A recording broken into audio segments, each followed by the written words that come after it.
Ladies and gentlemen, thank you for joining us again on Attack. Absolute Threshold talks about Charisma. Christopher's alcoholism. damn. No, we're talking about charisma today. So, guys, what comes to mind when you guys think of charisma? So first, let's see. What is the definition of charisma? Now, we're talking about live shows here.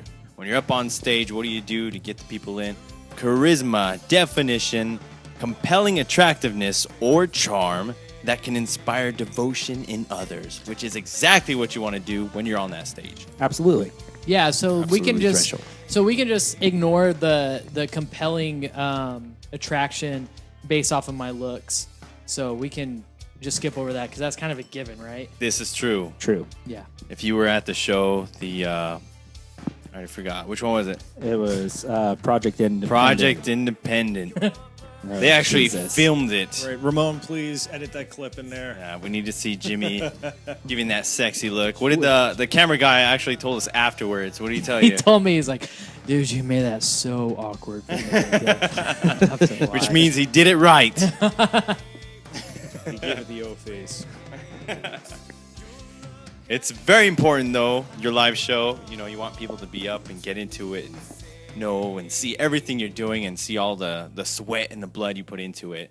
Like great charismatic bands. Who do you see? I think of like Slipknot.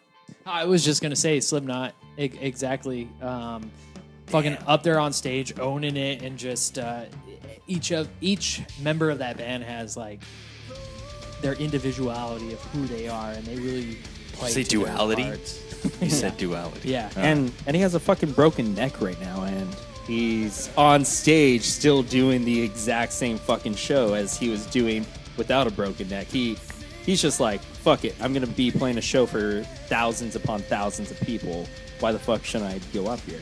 Yeah, and so the whole point of it is that you need to be interesting up on stage. You can't just be standing there doing nothing because it's boring. I've seen plenty of bands where I like their music.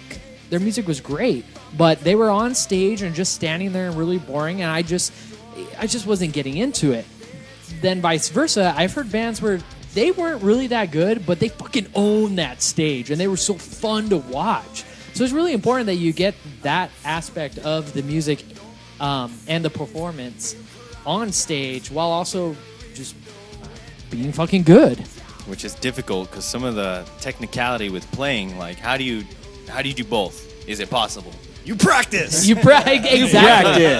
Practice. You practice a lot. You practice doing those things. Like if you're gonna rip into a crazy solo, practice how you want to perform that solo on stage.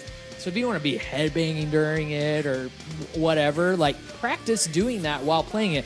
Because yeah, normally on really difficult parts for any member of the band, when you're playing something really hard and really technical, you know, your mind almost 100% focuses on that, and it's hard to do anything else. It's like rubbing your stomach and scratching your head or patting your head. I don't know how the fuck that thing goes. Can't even say it. I can't even That's say pretty it. Yeah.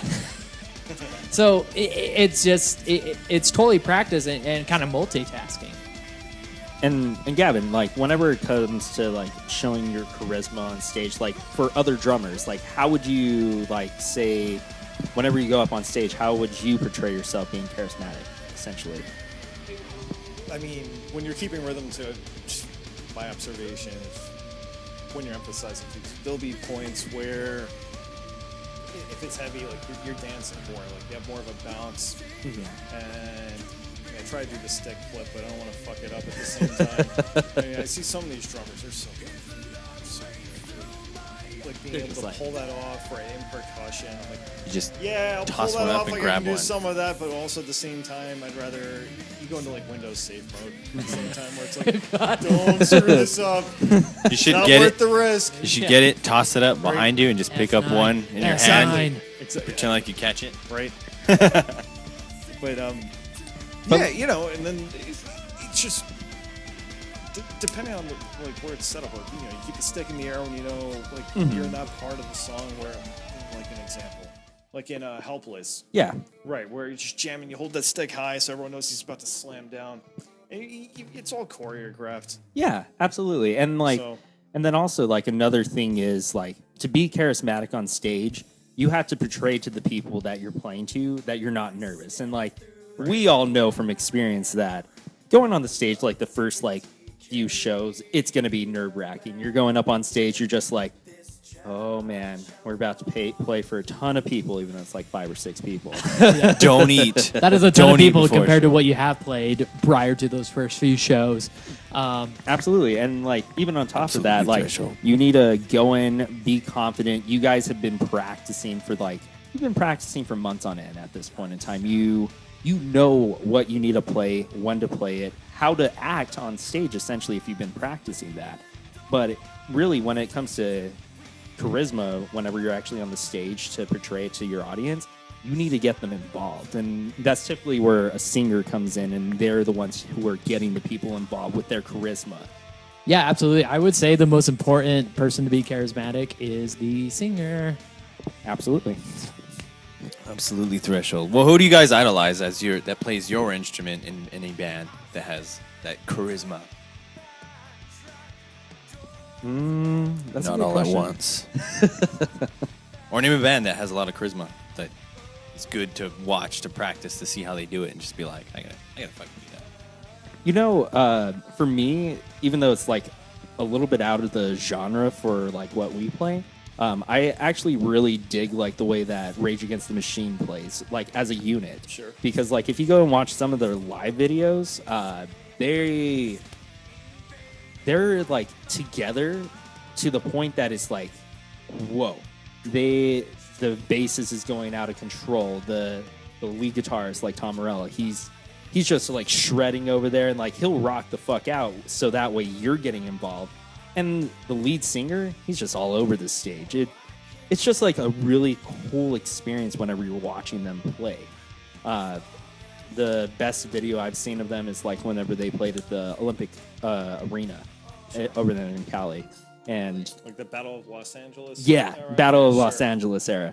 And it's just it's a very like inspirational, like it kind of like motivates you to do like some of the things they do.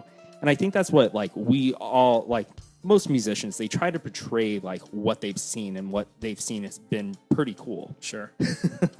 Forms a symbiont circle. Exactly. Yeah, for sure. I would say for me, like, you know, my biggest inspirations for lead guitar in specifically they're actually not super charismatic, but they've reached a level of popularity where everybody loves their music kind of regardless of how they are on stage.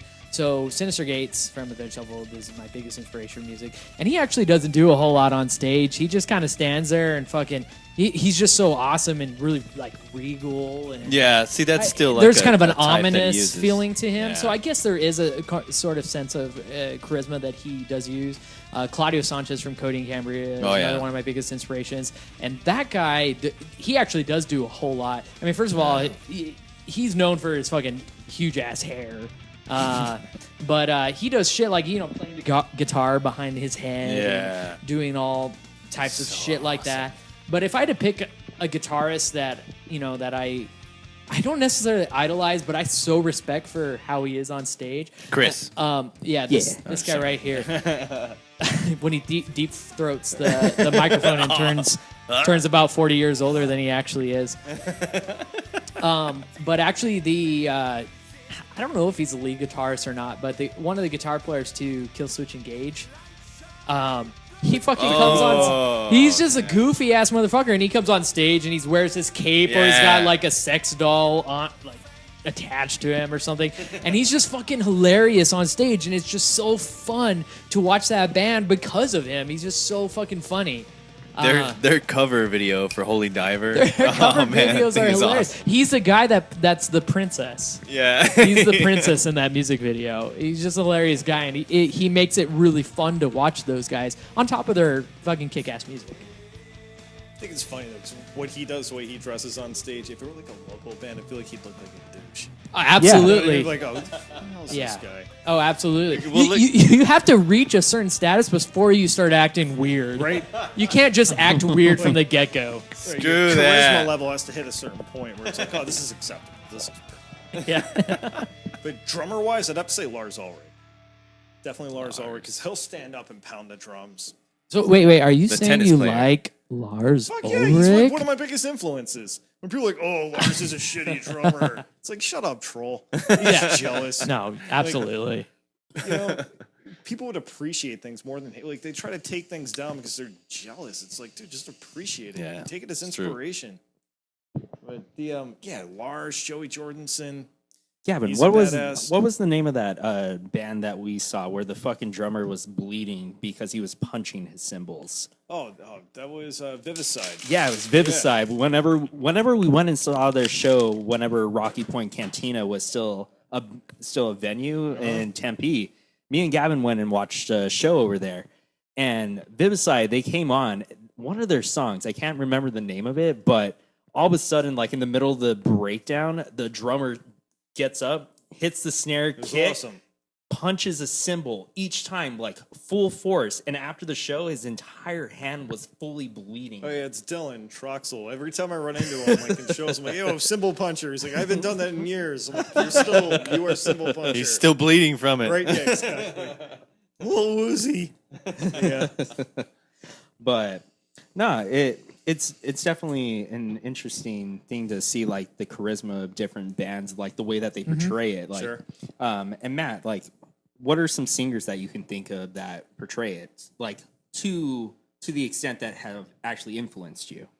Well, definitely, kind of like what Jimmy was saying. I have to say Maynard, because Absolutely. he doesn't have to be jumping around on stage. But when you go to Tool or even like the Perfect Circle ones or Pucifer, any of those, well, maybe not Pucifer as much. He's out in the front now with like all kinds of crazy shit going on. But like when they play in Tool, it's not about them. They're kind of like mysterious and in the back, and I don't know, like you said, ominous, foreboding, something. There's some creepy sense about it, and he's just, I mean, he doesn't have to be going crazy on vocals, but you know Maynard is the singer for Tool. Like anybody who knows Tool knows he's the singer. So obviously he's doing something right.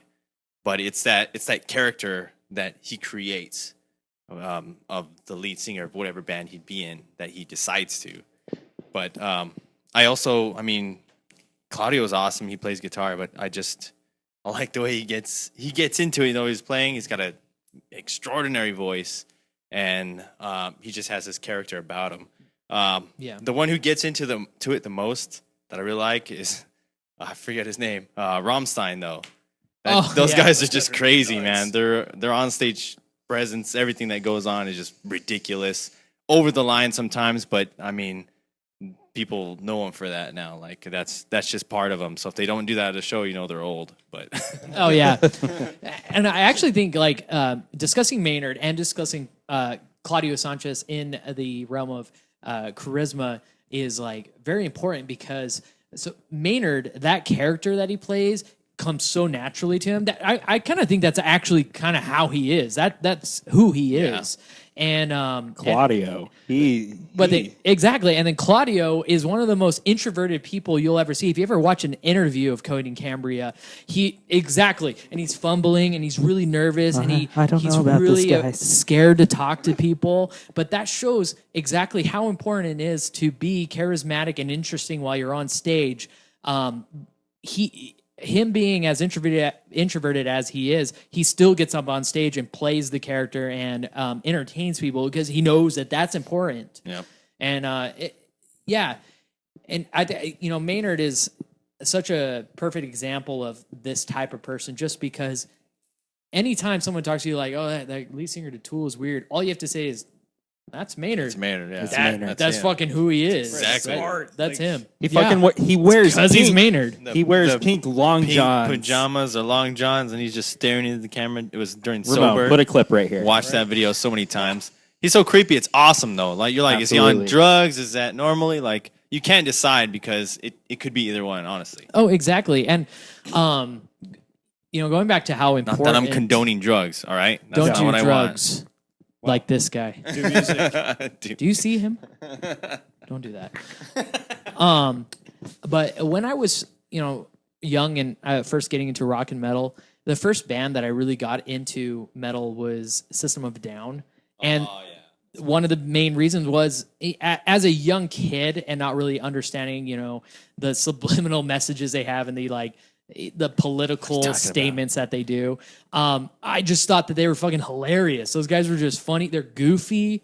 Their vocals are goofy. Everything about them, and it just drawn them to me. And then after them, I discovered Slipknot, which is my favorite band of all time.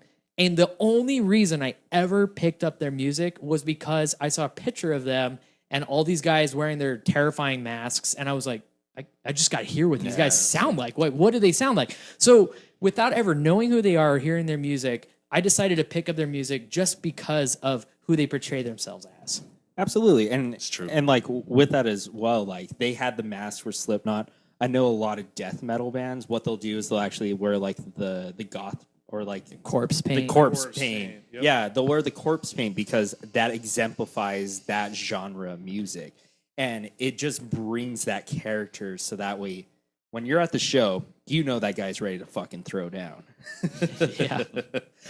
But like, with Charisma, it's a huge deal whenever it comes to even writing music. Like even writing the music, you will need to have that charisma because you can't just go into like writing a riff or anything like that without being like confident behind it because you need to have the confidence to be able to show it to your bandmates.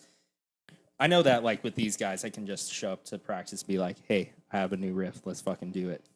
And they're totally down. But like if you're like possibly like a new guy to like a band that's already been like established, you need to have that charisma to go up to them and be like, I got something new. Let's try it out. That's true. When writing lyrics or music or anything, it's always like in my head, I picture what it will sound like and then what's going on to get people into it, like a pause or a big heavy beat or the riff. Like it makes a lot of sense to do that while you're writing because then you can project it more on the actual song.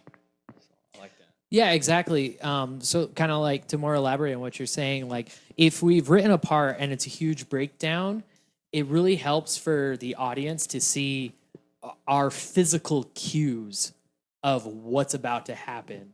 If we're all on stage and the breakdown starts and we're just standing there, they may not get it at first. Yeah, but if the breakdown starts and we're all just fucking headbanging down to our fucking toes and shit, like it's just like subconsciously gonna make the audience want to do the same thing.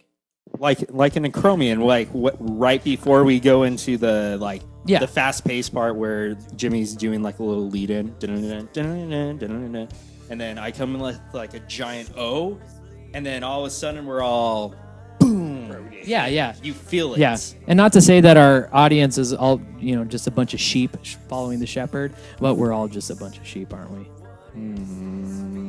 Dang, bro. That's bad. You do what you see other people doing. True, right? that's true. You get the mosh into it. pit breaks It's out. the beat. And The beat's what the what same does everybody way. do? Join in on the mosh pit. But it's also like when you're playing live, and when it comes to charisma, like when your stage show and whatnot, because I think ultimately that's what we're getting at too. It's about the stage performance, and it's about the making a live music video, if you will. But like having that visual entertainment. It's about, I know, seriously, man. It's for ambient. Dry ice in here, right? Sorry. We're creating Vincent a Price's mood. voice is going to speak in a minute. But like seriously, it's like that experience. So if they see that visually and it supplements what's going on with the music, then the crowd, then they're more likely to engage it.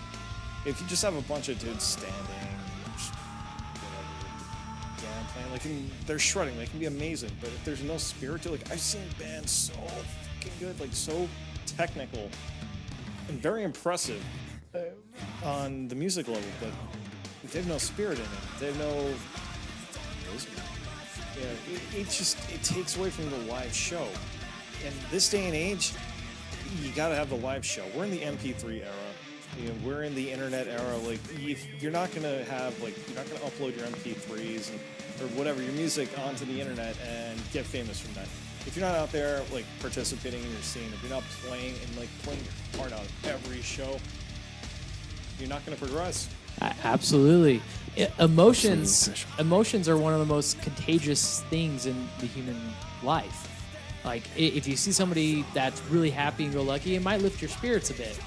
If you see somebody that's angry or sad, it might reflect onto you the same Sure. way. Project. So exactly. So when you watch a band on stage and they're fucking shredding and they're awesome, but they look bored with their music, you're gonna feel the same way. You're gonna feel uninterested and bored. You might be, you can respect that they're good at what they're doing, but it's like they don't really seem like they're interested in it. So why should I be interested in something they're not even interested in? They're not selling it. It's almost like it is like a sell. Like if you were talking to a salesperson, they're like, "Yeah, we got this product here. It does things. You might like it. Do you want to buy it?" Like, I'm gonna go. Oh yeah. like Skittles, taste the rainbow. I guess if you want. Like, but yeah, you see, like a Carl Jr. commercial. They'll bring out like some supermodel. They have like Pantera playing at the same time. Like, you want this burger to be in your life? Like, yes, I do. Absolutely. And if they just showed the burger, like, hey, what do you think? You're down the street. Stop by if you want. Like, no, Yeah. Maybe. you gotta be in there. That's why Oh, on the fuck yeah. stage. Is her name Burger? Because I want to be all in that. Why does every analogy I make in life go back to food? Even the exchange students when they were in town from Germany. I know. Like, every analogy you make is like food. Something we can all relate to, right? That's Americans. Americans. Food and music. Those are the two most common things in the entire And, world. and Fusic. pooping. And pooping. And pooping. I fucking love pooping. I have Well, to. this- Waste of time. This took a turn. But back to charisma. What? No. I want to talk about pooping a little more. Little more fecal. Uh, Did I ruin it? Me too. I got a half chub. Prove it. No, I don't. What are we talking about? but just bringing Butts? just bringing it all back with a band and charisma. The biggest thing to just keep in mind is that you need to be charismatic whenever you're actually on the stage. You're playing live music. You have to portray to the audience that you're serious about it, and Interested. that you are having fun. You having fun means they're having fun. And that's really what you have to portray whenever you're doing this. So, Exactly. Like I said, I've seen bands that weren't that good, but they were fucking fun to watch, so I had a great time. yeah. Imagine if you combine that great time with great music. I really think that that's the ingredients for like being a successful big band. That's what people are there to see. If you're going to a live show, you're paying money. Like you want a performance. Oh, exactly. Otherwise, like just have a DJ up there. If you're just going to stand there. Exactly. And if press people play. if people I press play. If people don't know your music, you can expect that when they're at a local live show, they're not going to most likely really be into it right away. But if you do something on stage that draws their attention, I mean, that's another method of pulling them in. You need to utilize every resource that you have in this industry into, getting popular or getting a fan base, whatever. It's really important to hit all the key notes into being successful. And I really think that how your performance is and your charisma is extremely important. Yeah, there's a lot of local bands that are great, like Tome. Tell them, yeah. Sir does a they're great live. job, man, They're pulling really people good. in. Cool people, talented. Yeah, they do a They great job. nailed it. I saw them at the Electric Ballroom. God, actually like 2 years ago. The first time I saw them live. Yeah. They covered Master of Puppets and nailed it so well. It was them, Corium. Who else played? And the fact that you even remember that, too, But yeah, is, like- But that's the testament for point. it. That's that's the charisma. That was the impression. exactly. Good Well, band. yeah, exactly. You remember that band who punched the cymbals because of the guy that punched the cymbals. So even though it's like, oh, but you didn't know me for my music, it was another method of getting people to know you. I mean, that's a start, and that's Oh, yeah. important. And then you remember Tone because they played one of your favorite band's songs in a fashion that just set right with you. Like Master of Puppets. It's Like good. whenever you were watching them, did you feel like you were watching Metallica play it? I thought it was a very good rendition of it. I mean, like Yeah. Metallica's Metallica. I thought Right. Tome, which they're awesome band live. I saw them at the Yeah. Marquee not too long ago at Desert Thaw Out. Yeah. The which you guys should have gone to, but But yeah, they kicked ass at that too. Just super talented. Absolute Special talks about commitment. Seriously, yeah, that'll be an episode. Or we This should guy's a do. hard time the whole time. Or we could do Absolute Special talks about covers. If we want to Right. talk about Shoot, the yeah, stance on sure. covers and covers in a local scene and cover band versus original band, but different time. Another episode. And then, like Soundman Kills. That's another one. You want to talk charisma? those guys are great. Jeremy, lead singer. That guy like definitely commands the stage. I mean, all around. Bobby, hell of a drummer, definitely like lives it when he's playing. Yep. And then, who else? I'm thinking, dude, Throw Logic.